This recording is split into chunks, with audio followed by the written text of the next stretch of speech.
El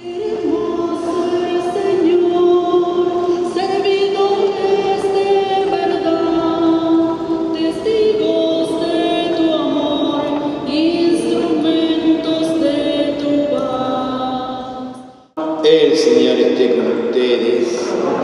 Evangelio de nuestro Señor Jesucristo según San Marcos. Jesús se sentó frente a la sala del tesoro del templo y miraba cómo la gente depositaba su limosna. Muchos ricos daban en abundancia. Llegó una viuda de condición humilde y colocó 2 pequeñas monedas de cobre. Entonces él llamó a sus discípulos y les dijo: les aseguro que esta pobre viuda ha puesto más que cualquiera de los otros, porque todos han dado de lo que les sobraba, pero ella, de su indigencia, dio todo lo que poseía, todo lo que tenía para vivir. Palabra del Señor. Bueno, tomamos asiento. Es un evangelio, unas lecturas especiales que nos muestran el misterio de la enseñanza de Jesús,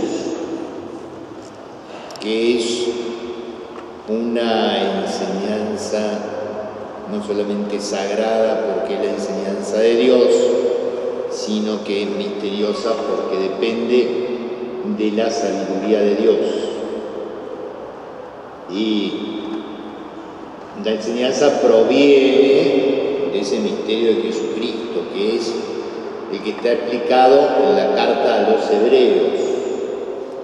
Para entender bien la carta a los Hebreos, nos cuenta, hay que conocer un poco lo que se llama en la cultura judía la realidad del culto.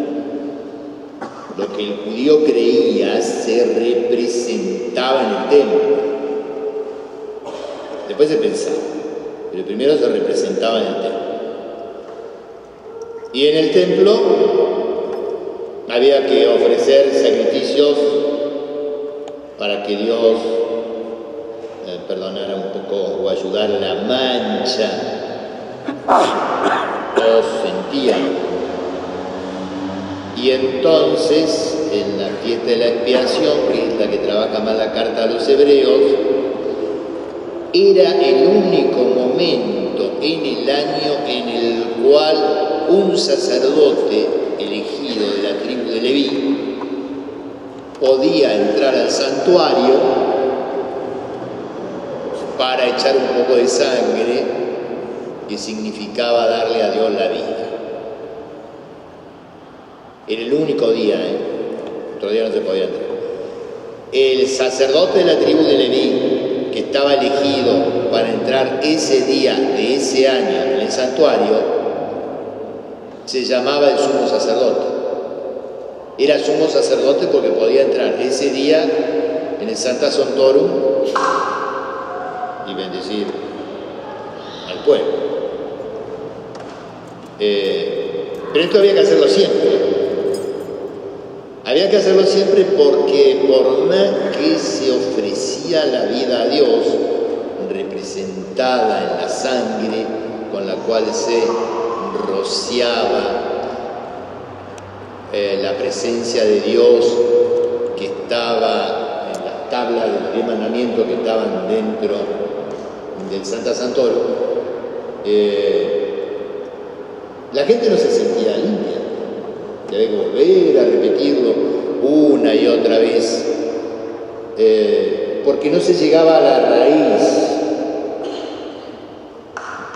Y entonces la diferencia con Jesucristo es que el sumo sacerdote entra todos los años en el santuario con una sangre que no es la suya, era la sangre de los corderitos, y que era manifestación de que le entregábamos la vida a Dios. Eso conviene conocerlo. conocer bien los símbolos. La sangre no significa nada cruento, la sangre es tu vida. Entonces, todo lo que vive tiene sangre. Entonces, cuando yo entrego la vida, entrego la sangre. Pero no se podía limpiar la mancha. Lo que pasa es que vino Jesucristo y con su sangre nos dio nueva vida y se terminó la raíz de la mancha. Aunque seguimos sintiendo todavía los efectos porque va a pasar bastante tiempo hasta que consigamos quitar esa mancha, y entonces va a aparecer Jesús para mostrarse, no ya para quitar la mancha, sino para mostrarse cómo es, porque lo estamos esperando.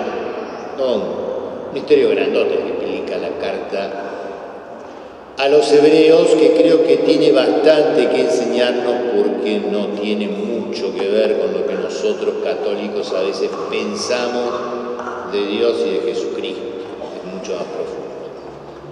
Ahora, en el domingo de hoy, la conexión está entre lo que sucede con el profeta Elías y la viuda con la cual puede comer y vivir, y la viuda del Evangelio. Para tener claro lo que sucede con Elías hay que saber que tiene una larga educación, donde Dios, una educación violenta tiene que pelearse con el ambiente, hay sequías, momentos bravos, difíciles. Elías es muy chinchudo y Dios lo va a ir llevando de a poco a que se quite la chinche para que pueda entonces hablar en nombre de Él, en nombre de Dios. Uno de los episodios que utiliza Dios para probarle la paciencia a Elías es este que acabamos de leer. Una gran sequía, la gente se está muriendo, Elías también no sabe qué hacer, y Dios lo manda a que vaya a ver una pobre mujer desprotegida. Ser viuda en Oriente era terrible, porque era no tener representante legal que aún lo cuidara. El representante legal de la mujer era el varón. Una viuda estaba completamente desprotegida. Y acá además es una viuda de Sarepta de Sidón. Sidón quiere decir que no es Palestina, es terreno pagano. Entonces Dios le manda a Elías una pobre mujer pagana para que le salve la vida. Y ya empezamos a darnos cuenta la manera de ser que tiene Dios de actuar con todos nosotros, porque siempre está en situaciones límites y bastante extrañas. Esta viuda está en una situación extrema, está pensando que ella y su hijo van a morir, O sea, es una situación muy difícil. Una pobre viuda, chao, fue. Nadie se fija ni en la viuda ni en el hijo para darles una mano, que se arregle sola, que reviente. Y sí, era la mentalidad que había en ese momento en Oriente, ¿no? ¿Por qué? Y porque es una persona insignificante. No sirve para nada. No produce nada. No trabaja. Entonces, bueno, igual que chicos, son clavos. También van a ser un clavo los viejos a veces, ¿no? Eso nos dice el Papa Francisco. Entonces Dios, para ayudarnos a nosotros y hacer proseguir adelante su mensaje de amor, mira esa casa, mira esa viuda y envía al profeta. Así que la vida de Dios se va a abrir camino por la confianza y la solidaridad de esta viuda, que está dispuesta a dar todo lo que tiene. Lo único que tiene es un poquito de harina, un poquito de aceite, no tiene más. Pero porque da lo que tiene, no se agota. Cuando uno da lo que tiene, puede dar más todavía, y no se agota. Ahora, si estás agotado, estresado, no te da la cabeza, seguro que estás haciendo la cosa mal. Y por eso te agotas. Y en el Evangelio, Jesús también, después de haber tenido un enfrentamiento con los escribas y los fariseos, que eran las personas cultas, educadas y con poder del momento, Jesús no lo tragaba. Siempre tiene amigos fariseos, tiene amigos escribas, personales, ¿no? Pero en general, en el conjunto, cada vez que aparece en el templo, les dice de todo.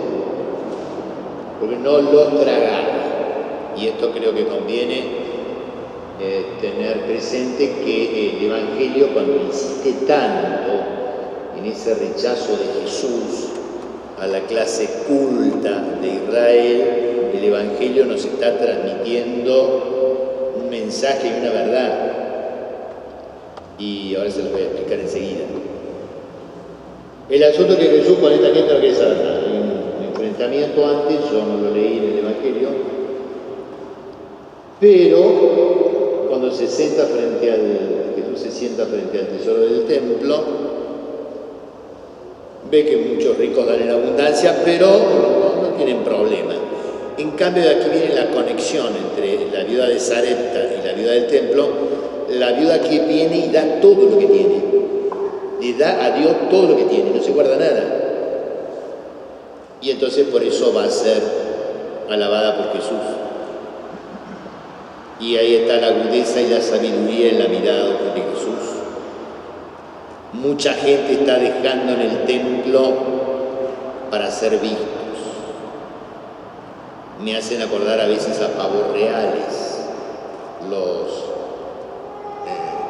Los monjes del desierto hablaban de un tipo de personalidad que era un pavo real, una personalidad que probablemente andaría por acá caminando, mostrando la cola del pavo real, diciendo: miren qué importante que soy, fíjense cómo he estudiado, miren todo lo que sé. Lo hacen todo para ser vistos. Y esos Dios no los ve, no los quiere ver. En cambio, sí va a haber esta viuda insignificante y silenciosa. Esta es la que va a ser atendida por Dios. Los discípulos estaban muy distraídos, preocupados por todo el templo, que Jesús los llama y les dice: miren, fíjense en la viuda.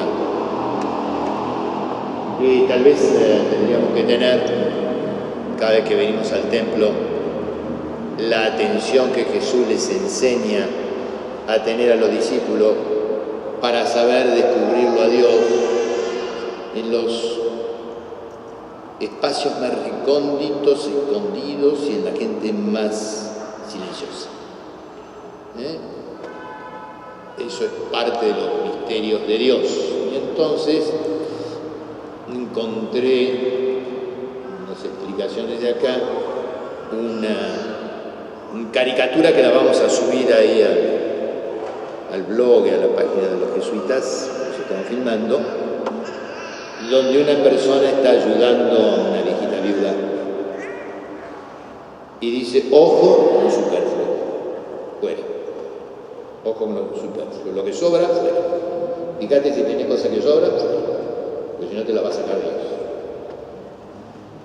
En todo caso, manejate con lo conveniente, pero lo conveniente no es tan importante tampoco. Tal vez lo que es más importante que lo conveniente es lo necesario. Y finalmente, lo que tiene la viuda, las dos viudas, es que no tienen nada superfluo, no pueden tener cosas convenientes, tampoco pueden tener cosas necesarias porque están más abajo, tienen cosas imprescindibles. Y lo imprescindible es realmente lo que necesitamos. Es lo que de allí no podemos apartar. El lío se arma cuando consideramos como imprescindibles cosas que son prescindibles. Ahí se nos torció la cabeza. Y como Dios no quiere hijos locos, no nos va a llevar a punta. Así que creo que tal vez la enseñanza de Jesús, he estado con varias personas que me han enseñado esta semana este asunto, es aprender a moverse con lo imprescindible y quitarnos de encima lo que sobra. Eso es lo que está pidiendo el Papa Francisco, porque todo lo que nos sobra está destruyendo la naturaleza. Vamos a terminar con los océanos que van a tapar el Aconcagua. Va a sobrar agua, porque nos están sobrando ideas de acá, demasiadas ideas destructivas tenemos. Parece constructivas, ¿sí? Parece que ahora podemos, con la idea, podemos arreglar a los chicos en el vientre de la madre. Macana no va a ser así. La naturaleza tiene sus órdenes que corresponden a la ley de Dios y hay que frenar la cabeza. Por eso conviene leer la encíclica Laudato Si del Papa Francisco, ¿no? Demasiada cabeza hace daño, porque te quita de los límites del cuerpo. Vos lo que tienes que hacer no es utilizar la cabeza, es cuidar tu cuerpo. Y después te va a andar la cabeza. Así que las viudas le enseñan a la gente a que lo imprescindible es lo que tenemos que cuidar. Y Jesús quiere que vivamos con lo imprescindible. Por favor, no te vayas más allá de eso que es imprescindible. Porque si no vas a traspasar límites y ya el desequilibrio y el dolor puede ser que se instalen de forma bastante fea. Bueno, vamos a rezar el credo.